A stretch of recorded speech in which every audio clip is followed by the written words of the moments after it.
All right, welcome everybody. This is the HOT community webinar on validation training. We've got Matt Gibb from the American Red Cross here to host or to present the training. I'm Russell Defner from the Humanitarian OpenStreetMap team. Before I kick it over to Matt, I just wanted to point out that we got some really good webinars coming up in the next couple months. So we don't have set dates and stuff yet, but follow us on the regular mailing list, Twitter, the Eventbrite, and we'll get you those details as soon as we have them. Matt, you ready? Can you hear me now? Yep, I got you. All right, great. Hey, everybody. First, thanks to Russ and the Humanitarian OpenStreetMap team for asking me to lead this. I know we did a validation webinar for the hot interns last year, and I think that went really well. So happy to be doing this again, and happy to see we've got 40 and counting people here so far. So excited to see such a great group of people. So I'm Matt Gibb. I'm a GIS officer at the American Red Cross, based at our national headquarters in Washington, D.C. And so I'm on the international services team, and while I mainly focus on our recovery programs, I also, along with the help of a couple of our volunteers, manage all of our mapping projects that we have in the different countries that we have programming in. So wanted to share some sort of tips and tricks and sort of my workflow for validation. And I do want to preface sort of all of this with this is purely my workflow for validation. Everyone has their own comfort level of how they map, how they validate, which editor they use. So don't feel that everything I'm saying is the exact way to do it. Be comfortable and be confident with how you like to map, so that we are engaging and working with volunteers and giving constructive feedback the right way. So before I start sharing my screen and diving into things, just sort of some of the reasons that we do validation is really because we want to make sure that we're providing accurate and consistent data for humanitarian groups that are working in a location, whether that's in a disaster response or even preparedness programming or recovery programming that's going on. So oftentimes we have lots of new mappers to OpenStreetMap contributing to missing maps or humanitarian OpenStreetMap team projects.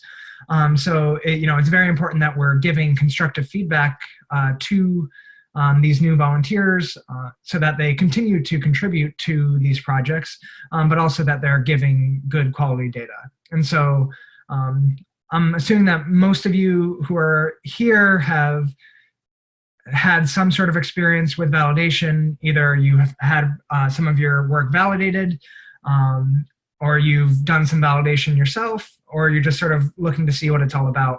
And so when you look at the tasking manager, you see all the different color tasks.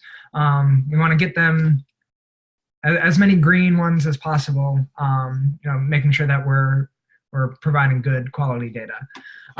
So just to give you some high-level stats, about a year ago, almost to the date, we started an initiative called Validation Friday. And basically it started as me sending a stupidly funny tweet about validation and why people should be doing it. And at that point we had about, and for all missing maps projects, about 90% were considered marked as done, and about 50% were validated. So that left sort of a whole half of the projects that were not validated. At that point, we had about half of the missing maps projects that we do now, and I just looked at the stats, and they're about the same. So that doesn't mean that we haven't done a better job of validating. It just means that we have more projects, and we have really only kept pace with how we were validating before. So really trying to increase the number of validators and mappers who feel comfortable providing feedback to other mappers. So what I am going to assume with this is that everyone has sort of a bit of an understanding of how the Java OpenStreetMap editor, or JOSM, works. As Russ mentioned, there is going to be sort of an introductory JOSM webinar in the coming months, but most of my workflow today is going to be in JOSM. And I'm not going to spend too much time on getting JOSM set up. But you can attend that future webinar if you have other questions about that. If anyone does have questions, since we only have an hour, I'm going to talk for about 40 minutes. And if you have questions, please post them in the group chat to either myself, to the group, or to the host, which would be Russ in this case. And we can either incorporate them as we're going along or answer them at the end, because I do want to leave some time for questions at the end. So with that, I'm going to get going. I'm going to share my screen here, I think.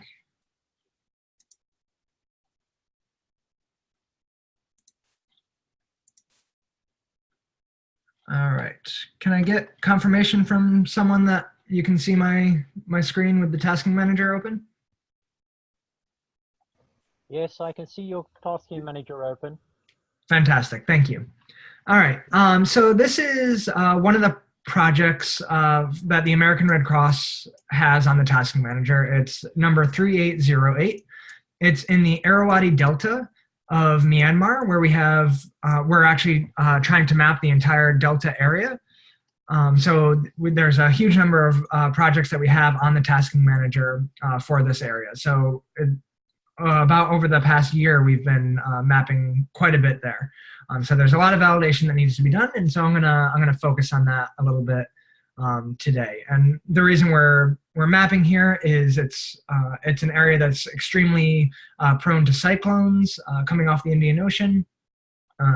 It's a delta region, so it floods regularly. And in 2008, there's a cyclone that killed over 77,000 people and left nearly 60,000 people missing.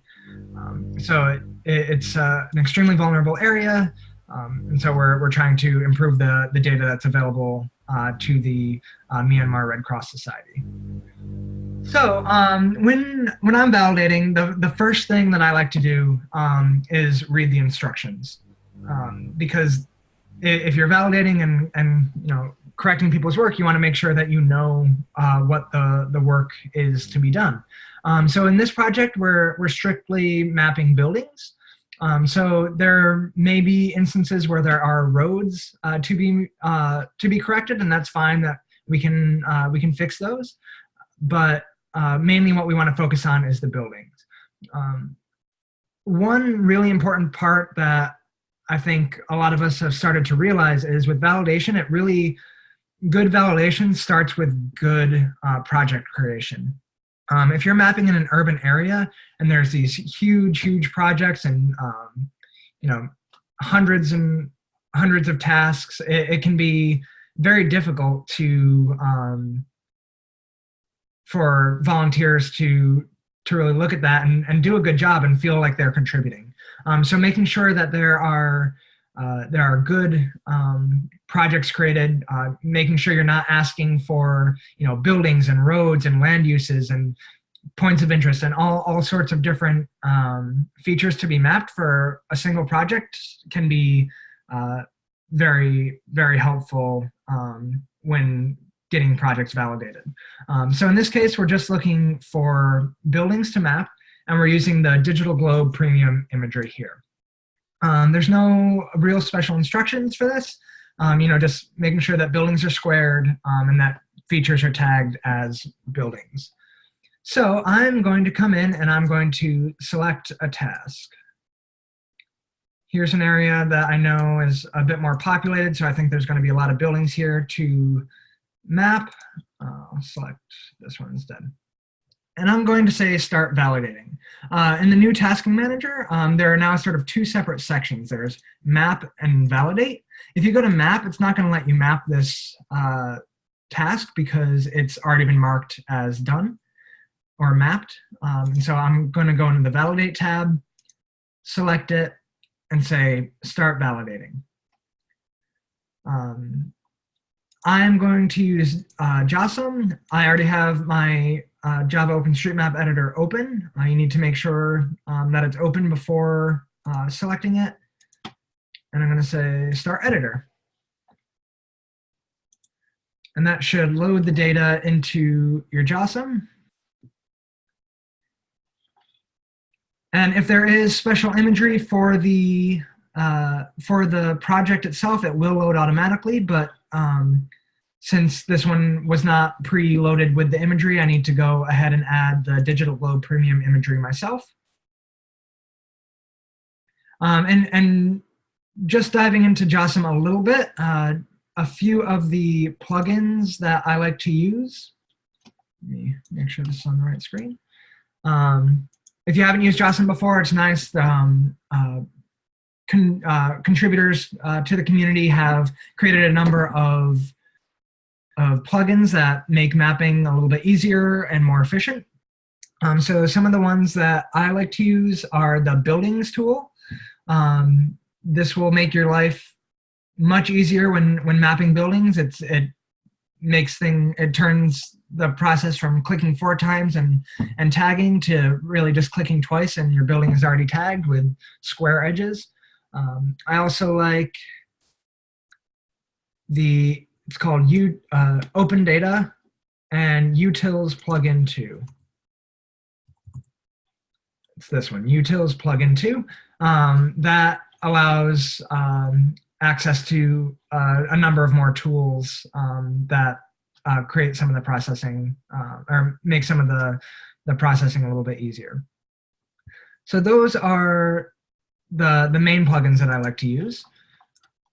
And again, remember, this is just my workflow. There are a number of different plugins that can assist, but this is sort of how I do it. But definitely play around with JOSM. There's a lot of cool things that you can do with it. So remember, I'm just looking for buildings. And so I'm just going to do a quick once-over of the area. This is a rural area, so buildings aren't too dense. There is, I know people have brought up the Digital Globe Premium imagery. Once you get past a certain zoom level, it turns white. So it may be helpful at times to compare to another imagery source if it's available for the area.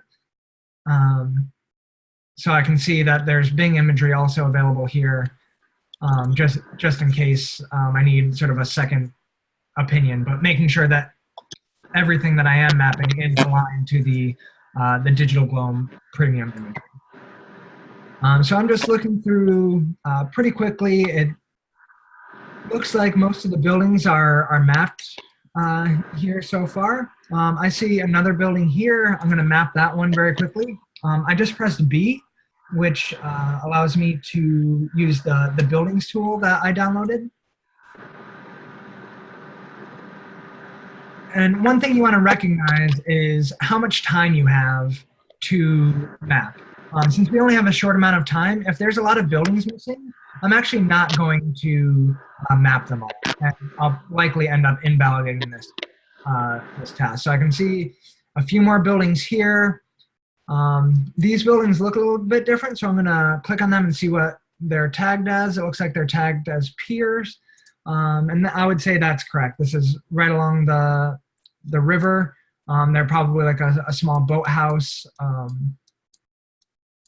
But I think for the most part, those are correct. I also want to make sure that some of the buildings are squared. In JOSM, you can press the Q button, and that will orthogonalize your buildings or square the edges, like we like to do. there's sort of a handful of square buildings here. Another thing to recognize is, see how this one node here in the corner is bigger? That means that these two nodes are joined, and so these two buildings are connected. If I take this one building and move it, it's going to move that other one. In most cases, unless you're sort of in like a dense city or you have a row of townhouses, a lot of these buildings are not going to be connected. There may be a small gap between the buildings.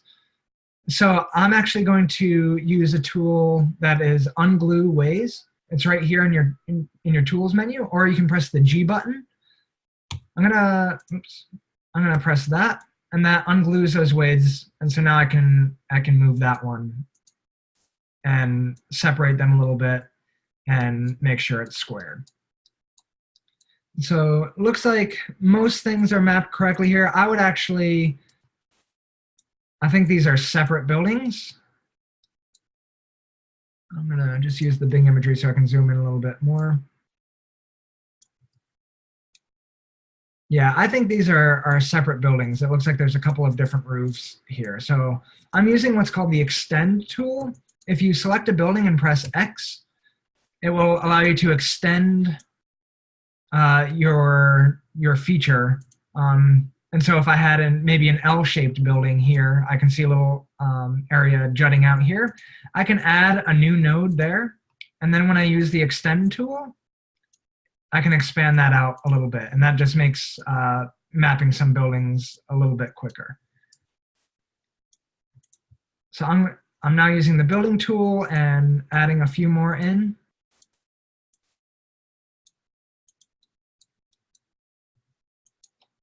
But I can still see that there are some buildings here that are probably doubled up. So I think what I'm going to do, I don't have enough time to finish validating the square or creating everything or adding any new buildings. So I'm just going to take one more quick look. And another thing I like to do, the nice thing about JOSM is it has its own validation checks. And so while we may be, someone's drawing on the screen, one thing I like to, that JOSM has that is really nice, it does its own validation checks. And these are ensuring that the data in OSM, the topology is correct, that buildings aren't overlapping, certain tags are correct. It's not going to tell you that all of your buildings aren't square, but it's going to look at sort of the structure of the data and how it interacts with other features. And so I'm not sure if anyone is familiar with the outdoor code, but when I was in Boy Scouts growing up, I was always taught to leave my campsite better than I found it. So I use that same approach when I'm mapping a hot task. So I like to use this validation tool to validate issues that may not be attributed to a new volunteer mapping, like it might not be an overlapping building, but there could be just some small things to clean up, like the road isn't connected in the right spot. So I'm just going to click this validation button, and you want to make sure that you don't have any features selected, or else it's only going to validate the selected features. So you just want to make sure everything is unselected. You press validate, and it's going to tell you in this window what different warnings there are. So there's one section that says overlapping ways. And it looks like that's up here. It's probably the coastline overlapping with the administrative boundary. And I think that's okay. That's not a major issue that I need to address. And the other issue are unnamed ways. A lot of the times, highways that are traced, they're not going to have a name.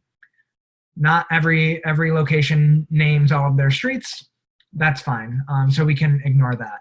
There may be times though, so maybe I have two overlapping buildings here. I just moved one to overlap with the other.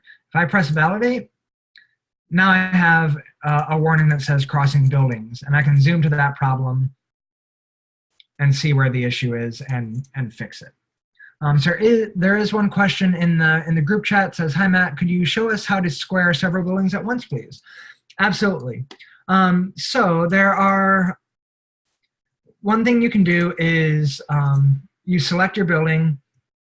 You can select multiple buildings. You hold the Shift key, select the buildings that need to be squared, and then you press Q. I would advise some caution when doing this, because it might not actually square each building correctly. I think it takes sort of like an average of all of those buildings that are being selected.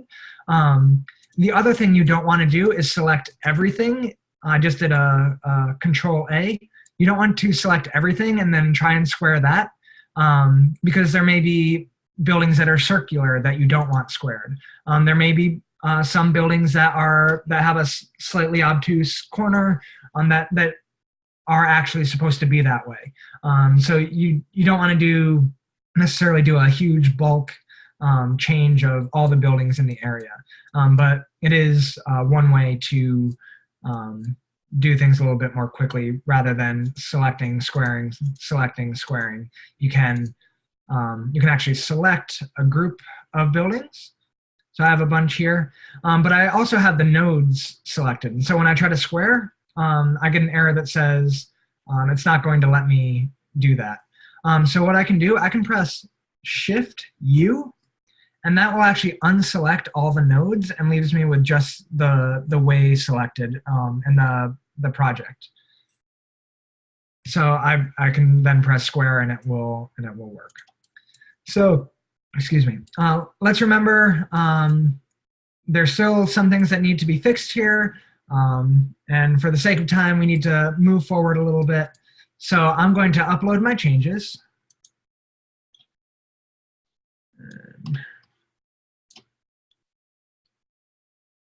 And this was Digital Globe. Upload changes.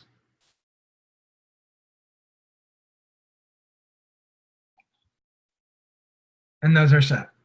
However, and I'm going to go back to my the tasking manager, but let's remember not everything was completely mapped. There were still some double buildings that we didn't fix. So what we want to do is we want to leave a constructive comment for the mapper. We want to make sure the mappers are getting good feedback that isn't scaring them away from wanting to map again. So I'm going to look at who has recently mapped. We can see Loretta J here. She's been leaving good comments about this, this task. So added roads and buildings, modified existing roads. So that's all fine. And so I'm going to say, hi, Loretta J.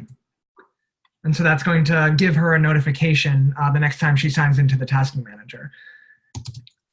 Thank you for mapping.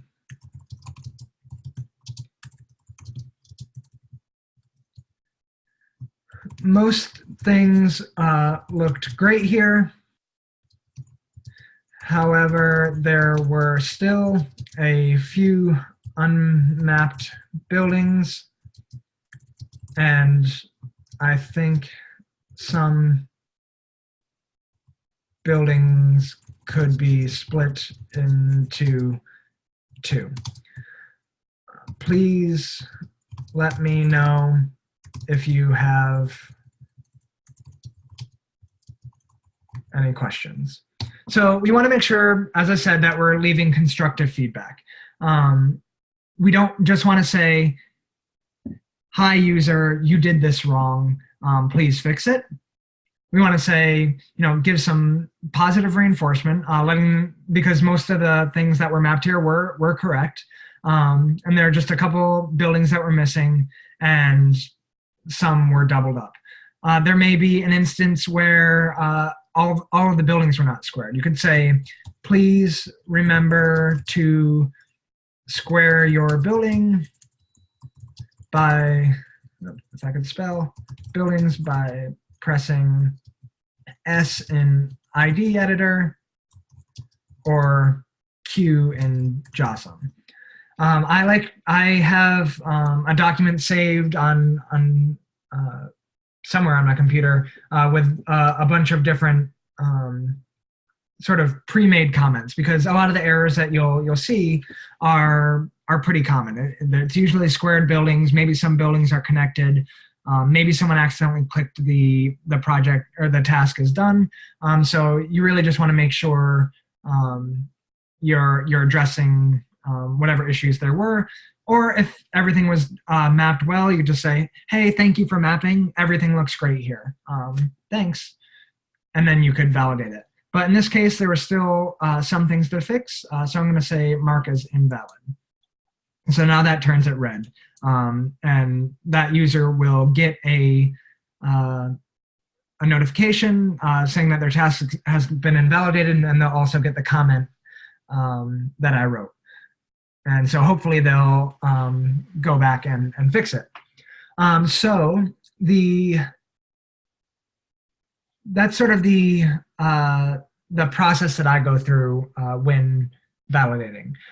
There are a number of really cool new features for the Task Manager 3 that make validating a bit more efficient and a bit more targeted as well, which is very helpful. I did just get a question if it's possible to get this recorded. Russ is recording this session, so we'll be able to share it out after the webinar. So there's a few new things in the Task Manager that are extremely helpful when validating. I'm going to see if I can clear this annotation. Clear all. Okay, so now there's no more lines on the screen. All right, so you can see when you select the Validate tab, you can, as usual, validate a random task, or you can go and select your individual task that you want to validate.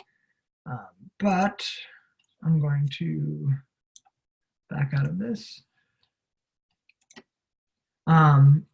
One of the things I like to do is select an area by drawing a polygon. A lot of times for me, just because I like looking at a larger area, I like to select a large area and just validate that all together versus having to go single square by single square.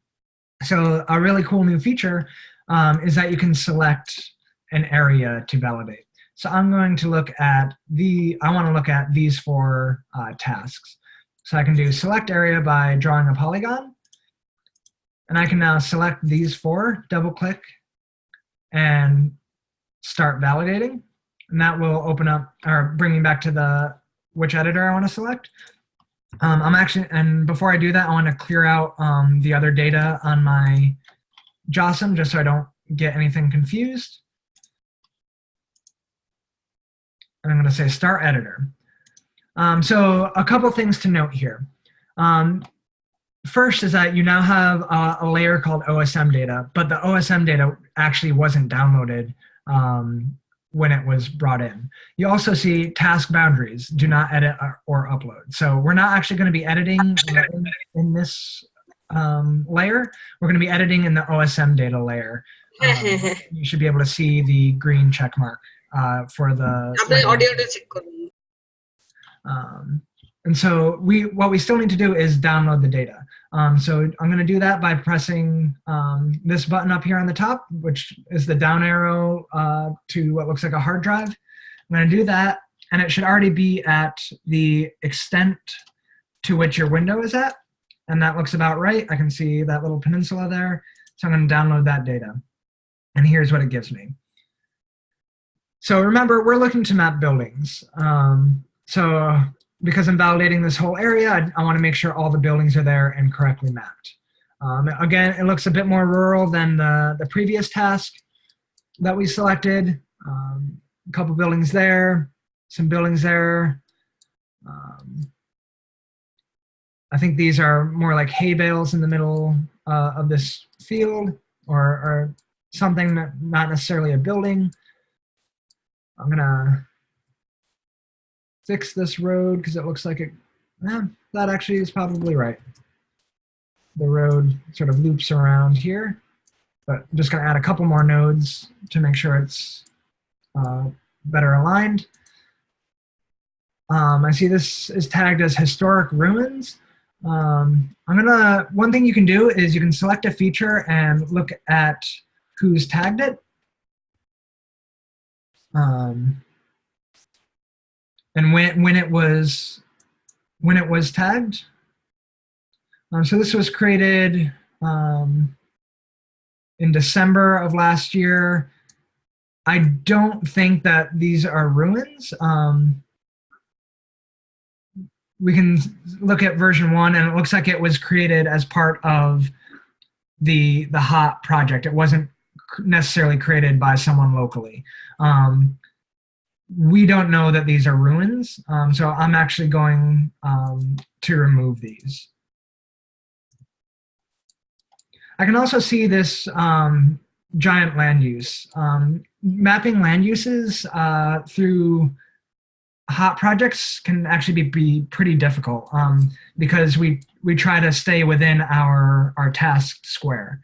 So one thing, unless the land use is mapped pretty accurately, I'm usually going to end up deleting these land uses.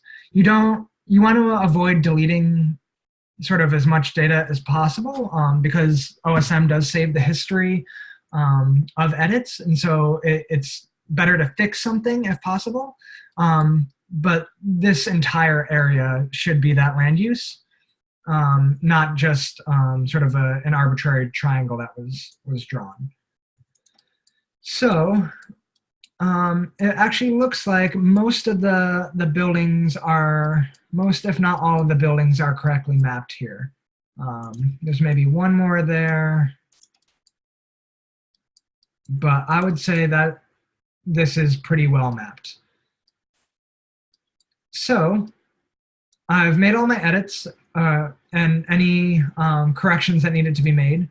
I'm gonna just press the validation button just to be sure. It says ferry route is not connected to a ferry terminal or branches. This is something I know that the local community in Myanmar is actually mapping. So I'm actually going to leave that to them because they know the ferry routes and they know the best way that they interact with the community. So I'm going to leave that. I'm looking to validate the buildings in the area. Ferry route is not connected to the road, network, or branches. Again, I'm going to leave that for the local community to fix. I'm mainly focused on the buildings or other minor edits that I can fix. And then there's overlapping ways. And this is actually way outside of the area because the ways continue. But again, that's the coastline and the administrative boundaries. I think there was a question that said the international boundary and the coastline do not align. What do we do about that? That would actually take more time than we have in this webinar, but that is a good question. One thing that's worth doing is looking into the OSM Wiki for the best way to address that. You could certainly, fix up the coastline, but I personally try to avoid editing administrative boundaries just because they're typically imported from a source that's more accurate than me just looking at imagery and guessing where the boundary is. It's not up to me to be changing boundaries. But if there is information that says it should be connected to the coastline, maybe that's in the OSM Wiki, but that's not something I would necessarily know how to do off the top of my head, nor is it within the scope of the project itself, where we're just looking for buildings. We want to make sure that the edits that are being contributed by HOT and Missing Maps volunteers are correct edits. And unless a volunteer had moved the administrative boundary all the way over there, which I will undo, then I'm going to avoid messing with that for the time being. So I'm going to upload my changes because I've addressed all the issues I can. I'm going to upload. Then I'll go back to the tasking manager. And so now I can either, since I know all of these were mapped fine, I could say mark all as valid. But what I like to do is I actually like to go through, and you can actually select each one individually and mark them as valid that way.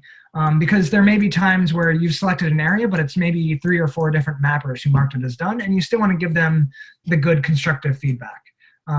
In this case, it actually looks like I can see user Safrano mapped these, and it looks like that user mapped all of them. So I can actually mark all of these as valid, but it may be too late since I selected them. So I'm going to say, hi at Safrano, thank you for mapping. All of these tasks look great. And then I can mark that as valid. I don't need to give this user a comment 4 times. Then they're just going to get a bunch of notifications that could get annoying. If there were different issues within each task that needed to be addressed, I might do that then. But for saying good job, I don't need to send him or her 4 different comments. And so on the note of different users, the other thing that you can do is you can actually validate all of a single user's tasks. So we can, down here under the contributor, we can see the username, what level they are based on the number of change sets that they've submitted, how many tasks they've mapped in this project, and when they registered for OpenStreetMap. Or sorry, I believe when they first signed into the tasking manager. So what I'm going to do, I'm going to sort this. I'm going to find a user who recently joined the tasking manager and give that person feedback versus someone like me. I'm not going to validate my own task, but I joined 4 years ago. I'm not going to necessarily look to give as much feedback to a user that's been mapping for 4 years versus a beginner mapper who's been mapping for 8 days. So Blake made a good point. The date of last validation is also very important. It's also useful to see if someone has gone a long time without getting validated. You also checked on those tasks to make sure that they're getting frequent and timely feedback. So I'll do that. I'll do by last validation. And so I can see that it's user T. Bilecki, registered 19 days ago, and their last validation was 19 days ago. One thing that you can see when you scroll over the start button, it will show you each of those, all of the tasks that that user has mapped. So if there's a group of them that you want to address, maybe they've mapped a large number of tasks and you want to do it all at once, you can do that, and it will do it similar to selecting the area, except it'll have them all in different places. And then as I did before, you can still select each individual task to validate them individually, but still looking at them at the same time. Blake also mentioned, since it's 19 days for registered and 90 days for last validation, it means they've never received feedback. So if their last validation is the same as when they registered, that means they haven't received feedback. So I'm going to look at T. Bilecki and give that user some feedback. So I've selected start. This user has only done 1 task, and so I'm going to select that one. Brings in a new layer for me here in JOSM. I'm going to look through. Again, this is a rural area, so there's not a lot going on. I think all these buildings look squared. I'm going to align the road a little bit better. That's nothing wrong that this user did. It's just me trying to line it up a little bit better with the imagery. There may be some sort of attraction here. This could be a local user. It wasn't mapped as part of the hot project, so I'm going to leave that.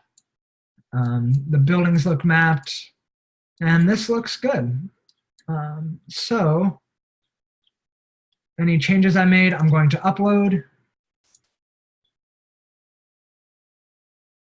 I'm going to go back here, and I'm going to say, hi. I think it was T. For some reason the user's name isn't showing up here. Maybe.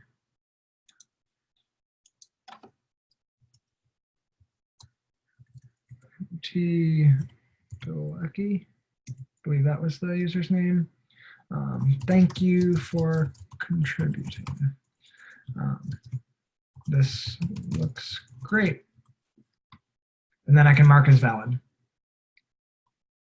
So now that user has received some feedback, and hopefully they see that message and are encouraged to contribute mapping. And so let me just look at my notes here. With the new tasking manager, like I said, there's a number of ways that you can sort of validate more, validate more efficiently. I enjoy mapping larger areas, but if you're not comfortable doing that, that's absolutely fine. You can absolutely go task by task and validate that way. It's entirely up to your workflow. With the new tasking manager, there's also the ability to enable a validator role for a project. So you can see that in the project description up here. It says validator role required, and that says no. This is usually reserved for more advanced or intermediate skill level projects that might require a known experienced mapper to validate. So there is a validator role within the tasking manager that you can be approved for, and if people are interested in doing that, please reach out to Russ. We can, as you've been going through this, we can maybe get you on that list and get you to you know, to a comfortable level validating, so that you can contribute to more projects. Like I said, you can mark them done one by one, and validation can absolutely be done in ID editor. I've gotten very used to using JOSM, but there have been continuous improvements to ID editor that will that you can also validate through there. I'm again just not as familiar with recent changes in ID editor. But if you're more comfortable mapping there versus in JOSM, that's absolutely fine too. There will be an intro to JOSM webinar in the coming months. And the last thing I want to direct you to is on the Missing Maps website. If you go to the Contribute tab up at the top, you can go to the selection that says Learn to Validate. And we have a number of resources on here that you can either contribute to or read up on to improve your validation. Some FAQs that the community helped put together about tagging, different types of feedback that you can give. Can you validate with ID editor? Things like that. Some of the frequently asked questions. Link to the validation wiki on the OSM Wiki, number of great resources here. And then also a document that has changed quite a bit and you can actually contribute to if there are ways that you feel should be included. There's quite a few instances of plugins in here and how you can validate plugins that I didn't specifically go over. And also getting your JOSM set up to validate. So take a look through this document. It's about 24 pages long, but there's a lot of really cool sort of tips and tricks and ways. Things like the to-do list plugin or the or are different styles for validation that will let you see certain errors more clearly. So please check that out. That's all on the Missing Maps website. And before I talk for too long, I would like to open the line or the group chat for questions if people have them.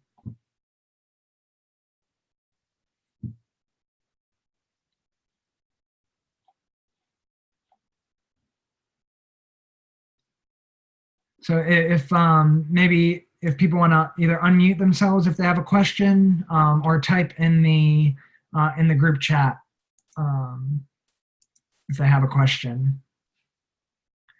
So here's a question. What to do with seemingly wrong data, buildings that seem to not exist in any imagery? So one that may actually happen quite a bit. One area may have been mapped using Bing imagery back in 2015, but since then, Bing has maybe updated their imagery service, and there is now there's new imagery so that it's more up to date. If there's no longer a building and you've actually checked through a few of the different imagery services, then the building is not there, then the building can be deleted. Or if it looks like someone drew an animal instead of a building, I've seen that too. Sometimes people get excited that they can sort of draw whatever they want, but it's always good to remind new volunteers that people are using this data and you are contributing to a live data set that organizations and people use for humanitarian purposes and other purposes as well. So please make constructive edits. But by not getting angry at that person, yes, it can be obnoxious by not saying, how could you do this? This is absolutely awful. Get out of here. Versus, hey, maybe you can try mapping some buildings. Please reach out if you have any questions, or we can point you in the direction of some resources if you'd like some more practice. It takes two seconds to send a constructive message. That could be the difference in getting a volunteer to come back to contribute more regularly. Yes, or there may be a zebra crossing in the middle of nowhere. Seen those too. Those can be removed.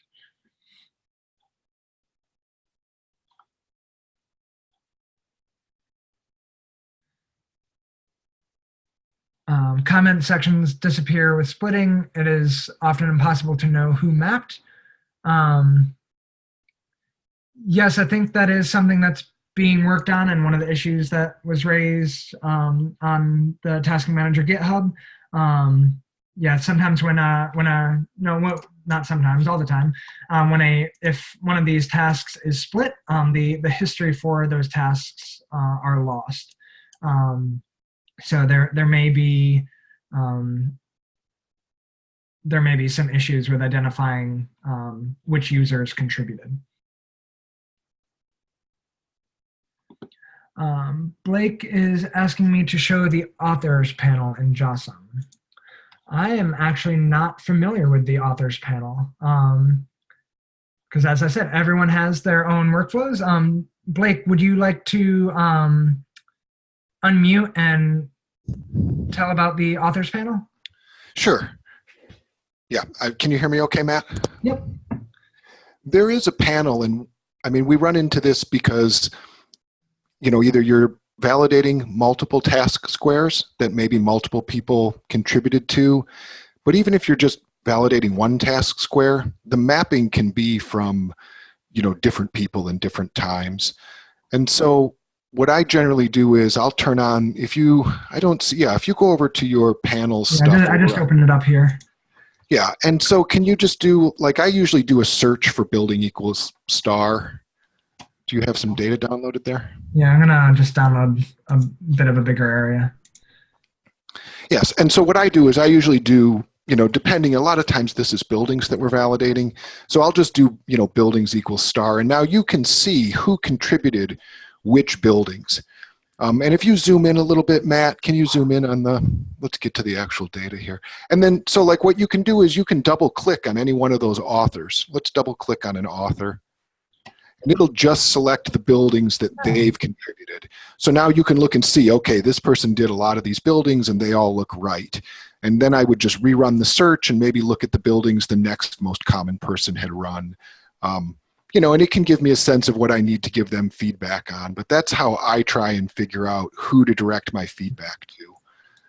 Oh, that's great. Thank you, Blake.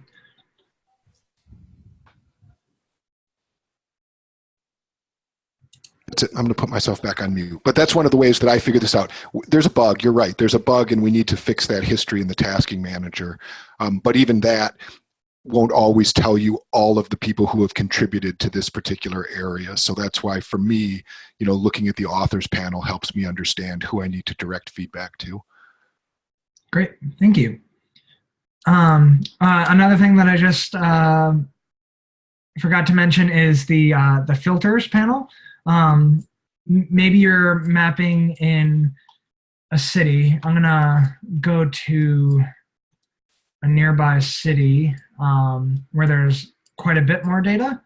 I'm gonna go to Yangon over here and download this area. So there's a lot going on here. Maybe this is part of my task, and I want to make sure that I'm only mapping the buildings, but it's really difficult to see the buildings with all the roads and the land uses. One of the things that you can do is you can actually use the filter tool window to hide certain features. So I already have highway over here selected. I'm going to add another one. I'm going to say land use equals star. I'm going to submit that filter, and that will remove the land uses. So that way I'm not clicking on them and messing any of those things up. So now I can just see the buildings and focus on those when I map and not worry about accidentally snapping to the highways or anything else. Or if I was only mapping roads, I could hide the buildings, and you can still see the buildings there. You can see sort of this dark outline, but then the only thing that's selectable are the highways. So that's, if there's sort of a lot of noise going on that sort of gets in the way, you can filter things out as well. Other questions?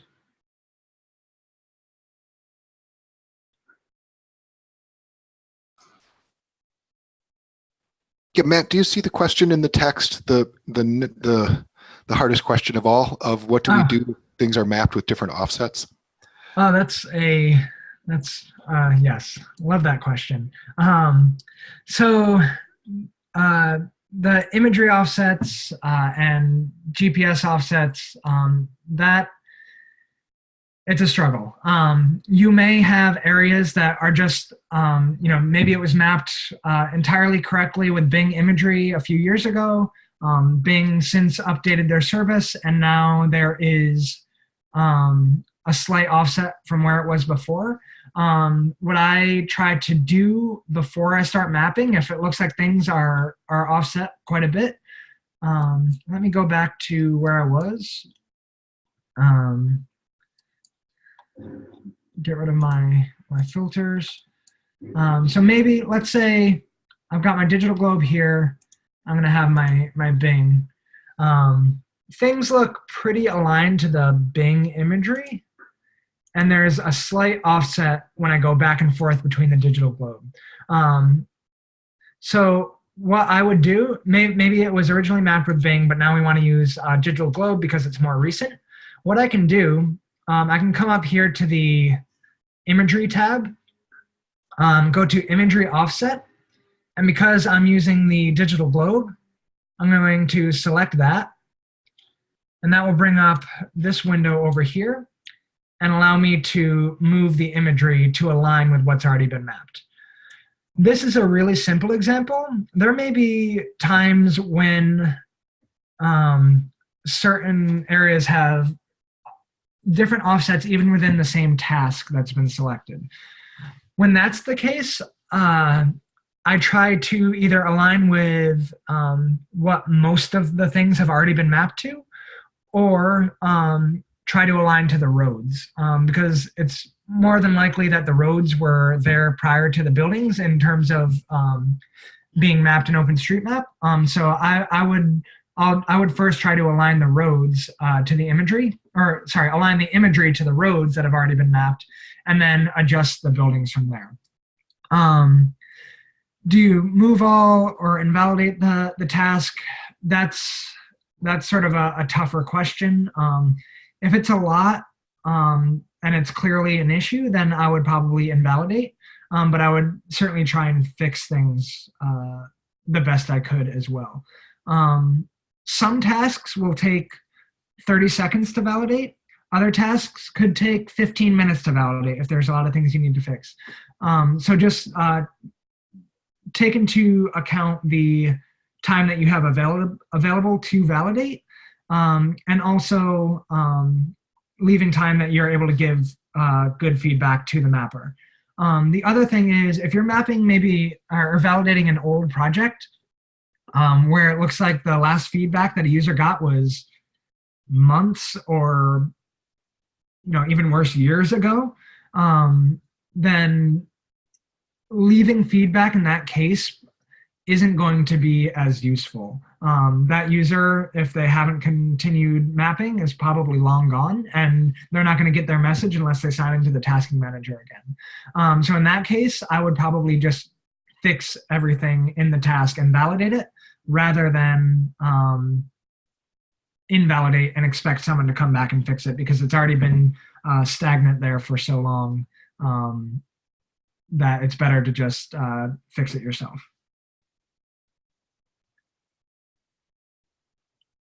So there's only a couple minutes left.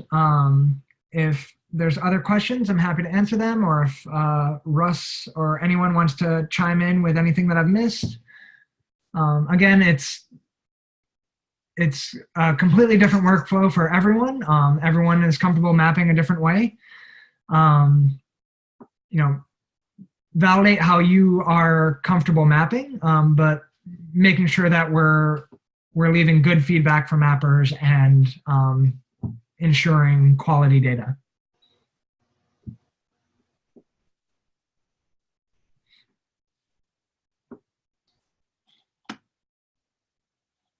This is Russ. Matt, I just wanted to say that was another great validation webinar. I hope everybody got at least a little something out of it. I would just say, from my perspective, personally, when I look at validation as a component of my workflow, it comes in two parts. I'm looking at fixing up data and making sure that data is of good enough quality for the use case that we're after, and the bigger component to me is the mapper. We wouldn't be here without all of the mappers. So giving really quality feedback that helps them improve without sort of making them feel like it's a burden, or that they're not good enough to be a part of this community. That's the balance to me, and I would just make sure that when you go to either leaving even a constructive feedback to the mapper, and especially if they need improvement and you need to address that with them, that you do it in the kindest way possible, and make sure that you're welcoming their contributions, even if they need improvement, rather than just, invalidating and kind of pushing them away from maybe trying again. So yeah, thanks again, Matt, for doing the webinar, and thanks everybody for coming out. I think at one point we had like around 55 people, so that's really good to see. And yeah, you're all part of sort of the validation community now, and I just answered somebody's message this morning that they're a little bit overwhelmed maybe about how much validation there is to be done, and kind of how slow it moves, and just everybody take it a little piece at a time. Don't feel like you need to validate for hours on end without taking breaks. We want you to take care of yourselves as well, and anytime you need support from HOT or folks like the American Red Cross and the Missing Maps community, let us know, and we can do our best to rally some help to get projects done. And also take part in Validation Friday. Like I said in the beginning of the call, we started that about a year ago.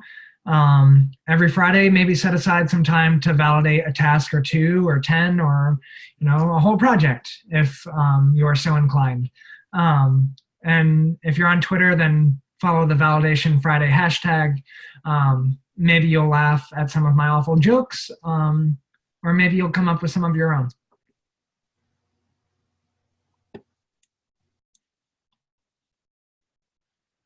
And I'll just quickly, I guess I'll take that last question. Yeah, we can always do shorter, smaller group setting kind of stuff. So just reach out.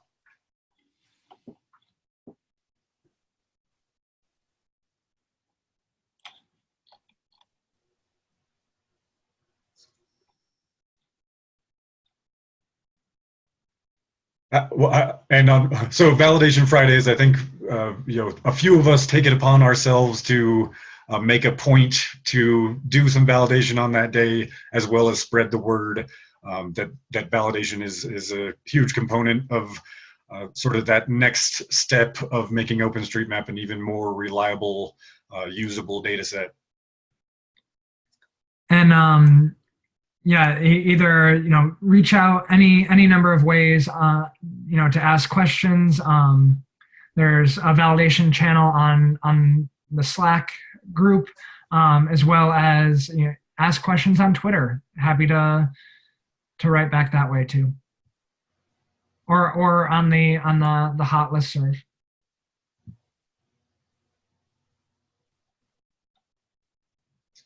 Perfect. Yeah, just a few minutes over. Yeah, I'll just quickly shout out again that we'll be doing the next couple months of sort of our community building work in a couple countries, Turkey and Tanzania, and yeah, hopefully we'll see what happens with the JOSM for Beginners training. We haven't really got that close to come up with like a plan and agenda, and maybe it'll be kind of more like a panel kind of thing versus a one-on-one webinar. But yeah, I'm really looking forward to that one. If you guys haven't heard about all the great work we're doing on the ground in countries around the world, the next couple months will be great webinars for telling those stories.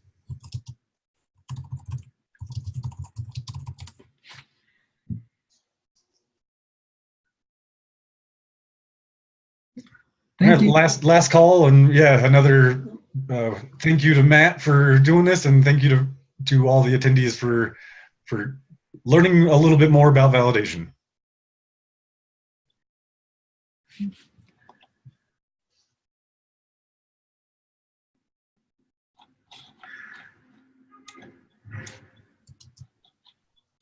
I'll go ahead and stop the recording. If people want to hang out I'll hang out for another minute or two, make sure people's questions are answered. But thanks again, everybody. Bye. Bye, everyone. Bye-bye. Thank you. Bye-bye.